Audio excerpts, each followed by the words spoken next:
जैसा कि last episode में हमने देखा कि सभी के पास ये वीडियो आ गई है कि ब्लॉन्स्की जेल से बाहर निकलकर एबोमिनेशन बनकर किसी फाइटिंग रिंग में लड़ाई कर रहा है। अब ये बात किस के लिए बहुत गलत है, क्योंकि सभी को ये लगने लगता है कि ब्लॉन्स्की जेल तोड़कर बाहर निकला था और एबोमिनेशन बनकर तबाही मचा रहा है। अब जेनिफर तुरंत जेल में जाकर ब्लॉन्स्की को कॉन्फ्रंट करती है और उसे कहती है कि तुमने तो कहा था कि तुम एबोमिनेशन नहीं बनना चाहते, तो ये वीडियो तुम्हारी कहाँ से आई? ब्लॉन्स्की कहता है कि वो अपनी मर्जी से बाहर नहीं गया। वोंग, जो कि सुप्रीम सॉर्सरर है, उसने उसे जेल से जबरदस्ती भगाया था और रिंग में लड़वाया था और फिर मैं खुद वापस जेल में अपनी मर्जी से वापस आ गया। जेनिफर निकी से हेल्प मांगती है और निकी लिंक्डइन पर वोंग को सर्च करके उससे कांटेक्ट करती है। जेनिफर को वोंग के ऊपर बहुत गुस्सा आ रहा है, क्योंकि अगर वो केस हारेगी तो वो वोंग के उसे जेल जाने से भगाने के पीछे ही भागेगी। इसलिए वो जल्द से जल्द वोंग को कांटेक्ट करना चाहती है और उसकी गवाही लेना चाहती है।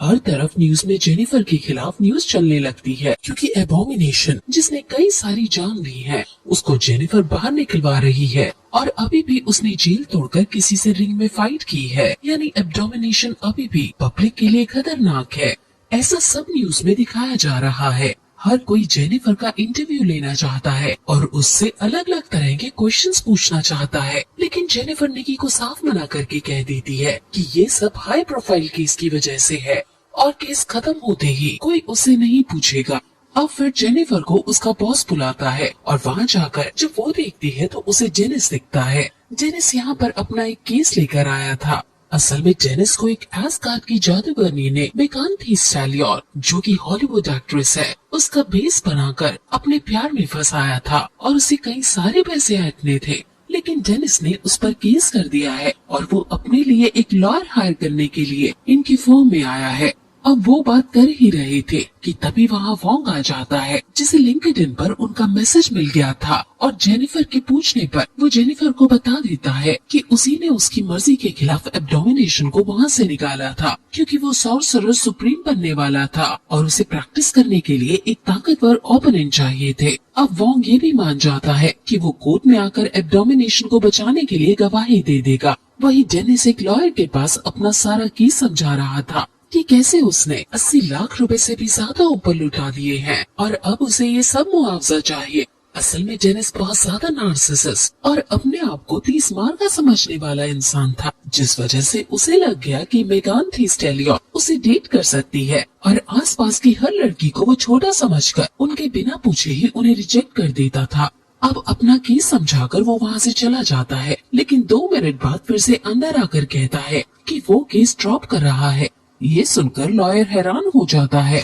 क्योंकि अभी जो डेनिस इतना परेशान था वो अचानक केस ड्रॉप करने को कह रहा है। लेकिन तभी लॉयर के पास डेनिस का कॉल आता है और वो बताता है कि उसकी गाड़ी कोई उठा कर ले गया है। लॉयर समझ आता है कि ये उसके सामने बैठा डेनिस नकली है और वो असल में एस्गार्ड की रूप बदलने वाली लड़की है, जो उसको केस ड्रॉप करने के लिए धमकाती है और फिर वहाँ से चली जाती है। वही अब तारीख आती है और जेल के अंदर कोर्ट लगाया जाता है और जेल के बाहर रिपोर्टर्स ही रिपोर्टर्स थे, जिनसे बच बचाकर जेनिफर अंदर जाती है। और अब जजेस, जो कि ब्लॉन्स्की को बाहर ना निकालने का पूरा मन बना चुके थे, क्योंकि वो वीडियो उनके सामने आ गया था, वो अब केस शुरू करते हैं। जेनिफर कहती है कि जेल से ये नहीं भागा था, इसको जबरदस्ती भगाया गया था और इसको साबित करने के लिए मैं एक गवाह को बुलाना चाहूंगी। अब वो वोंग को बुलाना चाहती थी, लेकिन वोंग अभी तक नहीं आया है, इसलिए वो अपने बाकी गवाहों को बुलाती है। लेकिन उससे पहले जजेस ब्लॉन्स्की से खुद कुछ पूछते हैं और ब्लॉन्स्की सबका जवाब बड़े इत्मीनान से देता हुआ कहता है कि वो अब सुधर गया है और उसे अपने किए पर काफी ज्यादा पछतावा है।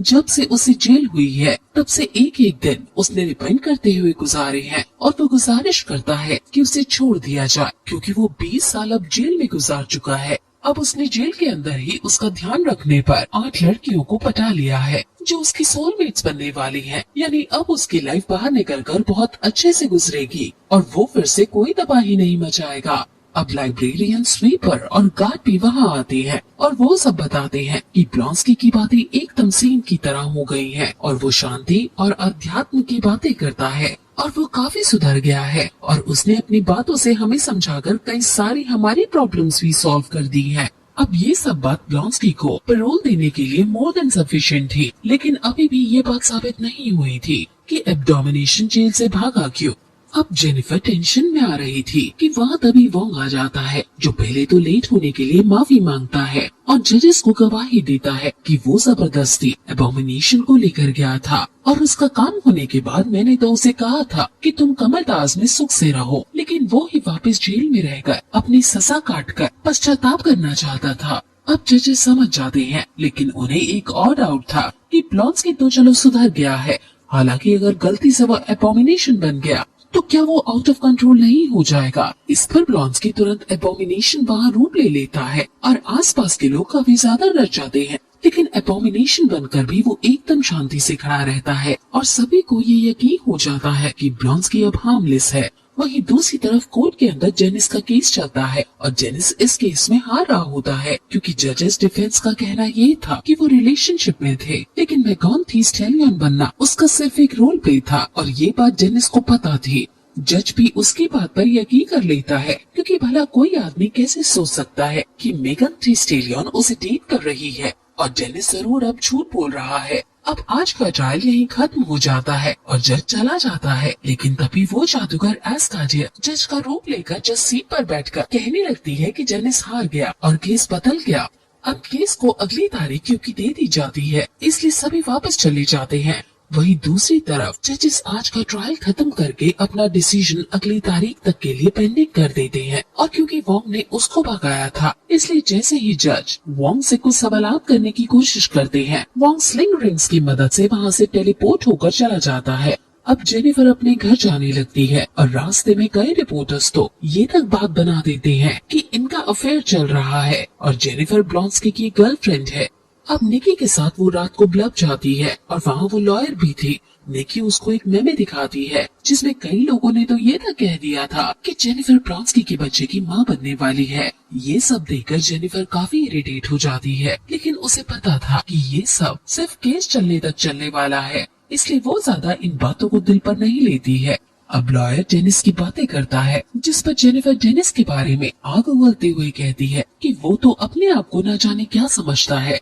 वो इतना बड़ा नार्सिसिस्ट है कि उसे ऐसा लगता है मानो हर लड़की उसकी दीवानी हो और उसके साथ सोना चाहती हो। अब ये सुनकर लॉयर को समझ आ जाता है कि उसे क्या करना है और वो जेनिफर को अगले दिन ट्रायल में लाता है और जेनिफर सबके सामने जज को बताती है कि डेनिस कैसा है और इसे सच में यकीन हो गया होगा कि मेगन थी स्टैलियन ही इसे डेट कर रही है, इसलिए ये बात सच्ची है कि इसके साथ स्कैम हुआ है। अब जेनिस केस जीत जाता है और जादूगरनी को जेनिस को उसके पैसे देने पड़ेंगे और जज का मजाक उड़ाने के लिए 60 दिन की जेल काटनी पड़ेगी। अब वापस जाते वक्त डेनिस कहता है कि काश वो जादूगरनी के पास को ले सकता और इससे जेनिफर को एक जबरदस्त आइडिया आता है और वो अब अपने ट्रायल पर जाती है, जहाँ जजेस ब्लॉन्स्की को आजाद कर देते हैं, लेकिन ब्लॉन्स्की को एबोमिनेशन बनने पर बैन लगा देते हैं और उसको हमेशा इनहिबिटर डालकर रहना होगा ताकि आम जनता की वो सुरक्षा सुनिश्चित कर सके। अब शी हल्क फिर इंटरव्यू देने जाती है, जहाँ उसे लगता था कि उसे केस को लेकर अच्छे सवाल पूछे जाएंगे, लेकिन उससे बहुत बचकाने सवाल पूछे जाते हैं